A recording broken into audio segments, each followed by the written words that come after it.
Hey guys, welcome to Ultimate Survival Tips. I'm David.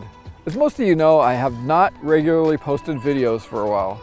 During this break, I've been working on some important projects for you, including a new online training system, the expansion of the MSK1 knife line with 4 new MSK1 knives, and we recently launched our new everyday carry survival gear brand, Tiny Survival, that includes the new Amazon best-selling Tiny Survival Guide.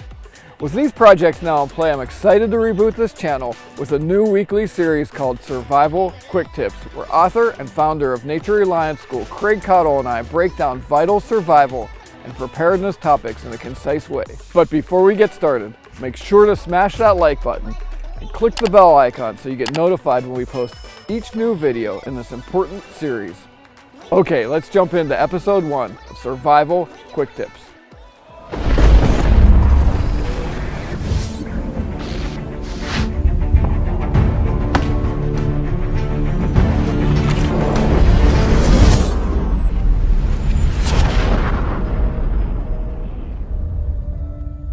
Hey everyone, welcome to this edition of Survival Quick Tips, which is part of the Tiny Survival Guide learning system and our full Tiny Survival Masterclass online training.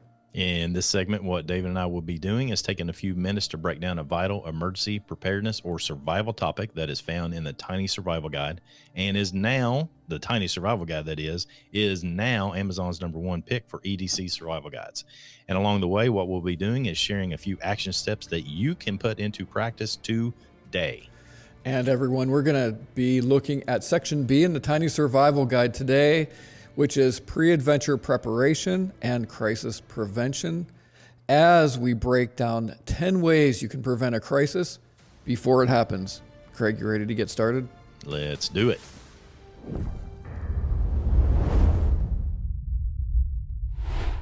All right, everybody. Benjamin Franklin once said, "An ounce of prevention is worth a pound of cure." So to get us started, Craig, can you share with us how being prepared can minimize or totally divert a potential emergency or crisis situation?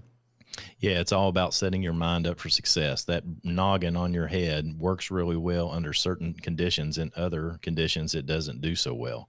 The big thing to keep in mind is that when you are proactive, you can allow your mind to think more clearly and do the things that you want it to do. However, if your mind is in a position to be reactive, then it doesn't think very clearly. It doesn't make the best decisions in the world, and that could easily put you in more trouble. So anything that you can do ahead of time is going to set you up for success. Whenever you're going to be in a situation for disaster readiness or survival or something of that nature, if you plan ahead, then you are very proactive in your effect. And when you're proactive, your mind can think clearly.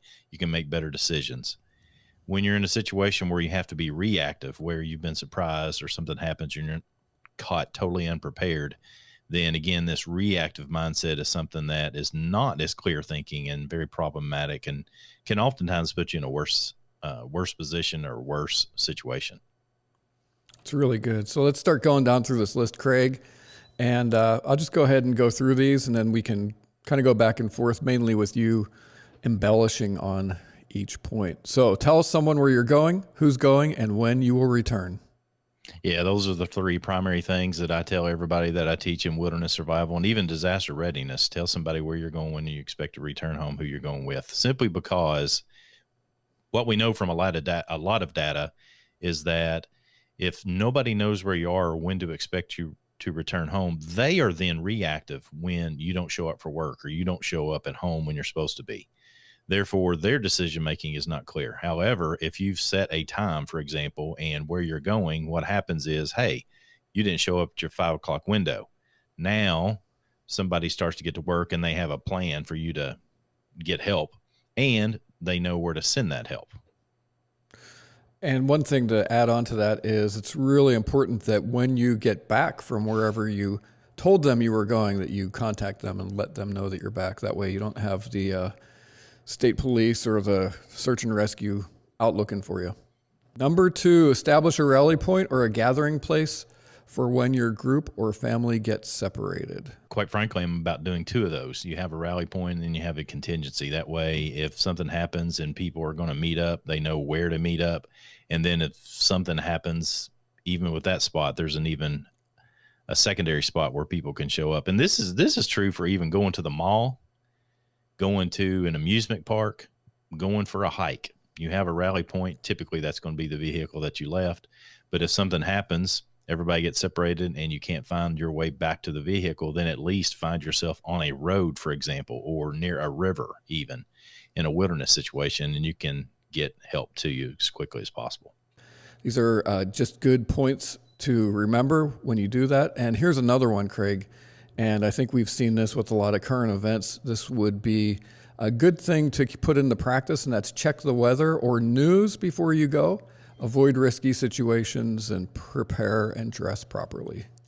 Absolutely. Disaster readiness is a good thing. One of the things that I've gotten in the habit of doing is if I'm going to be on a road, particularly on an interstate, I'll check Google Maps or other apps that have information on backups so that I know if there's wrecks on the road or construction or something of that nature that's going to delay me. And obviously, anytime you're going to go into any situation, I think you should be checking the weather. There's a reason the weather is a part of our daily newscast. It's necessary. And I think we kind of fly by the seat of our pants these days because information is so quick to get. But I think we need to be back into the mindset that checking the weather every day so that we know, hey, if things go wrong and the weather is happening the way it is, what do we do? Perfect example for me yesterday. Yesterday, I went on a trip where I was helping a landowner put up no trespassing signs way out in the middle of nowhere. And I looked at the weather. It was supposed to stop raining when we went. And guess what? It didn't. It just kept raining. But I had a backup. I had a backup for a rain jacket so that I stayed as dry as I could be in that situation. Okay, our next point is practice situational awareness. And before you get into this one, Craig, I just want to say that we're doing several of these survival quick tips where we're really going to break that down and dig into it because it's a pretty big topic and it's something that we absolutely need to be practicing. So why don't you just take us on the surface level? Yeah, the surface level is this, you all, is that situational awareness is just being aware of what's going on around you. I think that's fairly obvious by the wording of it. But the big thing is to recognize what the blocks are or the things that prevent you from having proper situational awareness. So that's why we're spending other time in other locations getting more detailed information for you. So be looking for that. All right, next up is identify escape routes when in crowds. This is huge anytime you're going to be in a crowd, and you need to communicate that effectively with the people that you're with. Think of a concert. You know, most people are going to come in and go out in one particular location or two or three maybe. And if something bad were to occur, everybody's going to try to go out those two or three, and it's not going to happen. You know, people are going to crush each other. So have alternate means for getting out of a situation where you're in a crowded event, and make sure, again, I say it for emphasis, communicate that with the people that you're with. All right, next up, know your skills, limitations, and fitness level and stay safely within them. This is several things, but I think it represents a good context of awareness, self-awareness. You know, I was reading some information right before we got on here to do this video, David. It's about, you know, most situations, whether you're a hiker, you're a martial artist, or whether you get into fitness or whatever, 10% of the people that are doing that, or I mean, out of 100 people, 10% are the ones that are doing that. And now that 10%, one are the ones that carry it on and continue to do it for long term. So know what your skills are, know what your limitations are, know what your fitness level is, get out there and do it. Be that 10% that's out there doing something at all so that you can improve your skill set and be better prepared. Take a paper map. Don't rely solely on electronic devices. And this goes for wilderness and urban situations. I've got to come up with some cool saying about batteries dying. I don't know what it is, but in effect, as soon as you need something that runs on batteries, the batteries are going to be dead or something's going to cause it to have problems. So don't rely on anything that runs on battery power. I'm a huge fan of a paper map. That's why it was chapter number 1 in my navigation book. So check that out, obviously.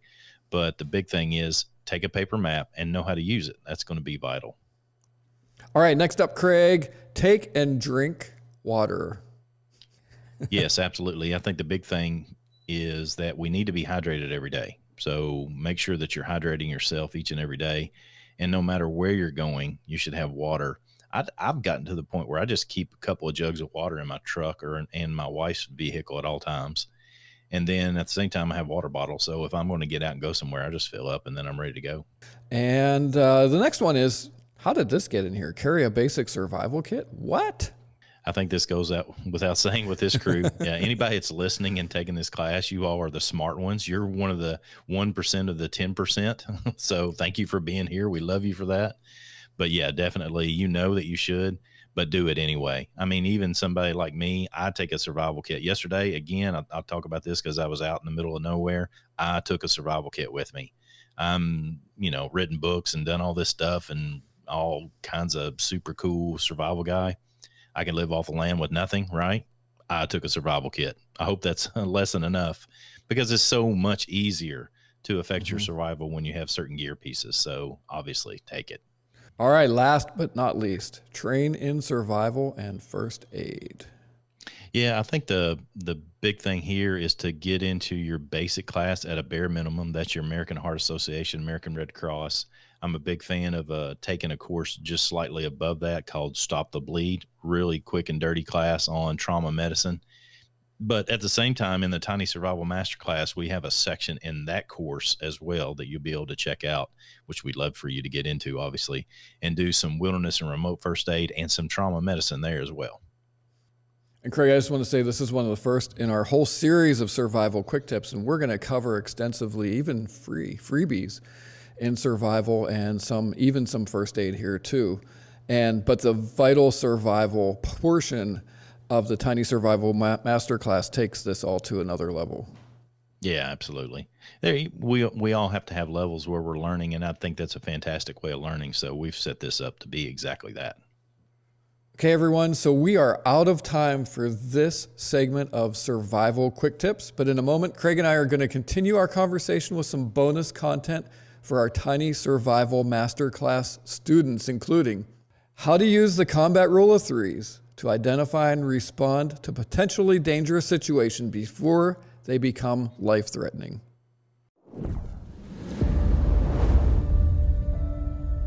All right, everybody, what you need to do is you need to go check out tinysurvivalmasterclass.com. That's tinysurvivalmasterclass.com to further prepare yourself and the ones that you love. Because here's the thing. You can plug the gaps in your emergency plan by going there. You can dramatically improve your survival skills. And the big thing is you're going to increase your safety, your security, and overall emergency preparedness along the way in less time than it takes to watch 2 movies on Netflix. And you can do it from the comfort of your home. What's not to like? I hope you like it. Click the link below to go to tinysurvivalmasterclass.com.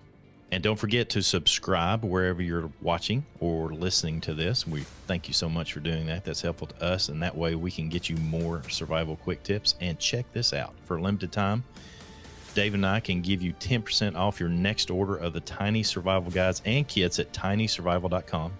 That's 10% off. Just use the code QuickTips10. That's QuickTips10 for 10% off. And remember, the Tiny Guides make great, unique gift stocking stuffers for those that you care about, and they will appreciate it. For your convenience, I've placed links to everything mentioned in the video description. Make sure you smash that like button and click the bell icon to get notified when we post new survival and preparedness content. To support this channel and encourage us to continue to create new videos and sweet, innovative new gear, go check out our new line of MSK1 knives and EDC gear over at ultimatesurvivaltips.com. And last but not least, don't forget to go check out our 5-star rated podcast, The Survival Show, on all major podcast platforms, including Apple Podcasts and Spotify. Okay, this is David. I hope to see you on the other side. And remember, be prepared because you never know.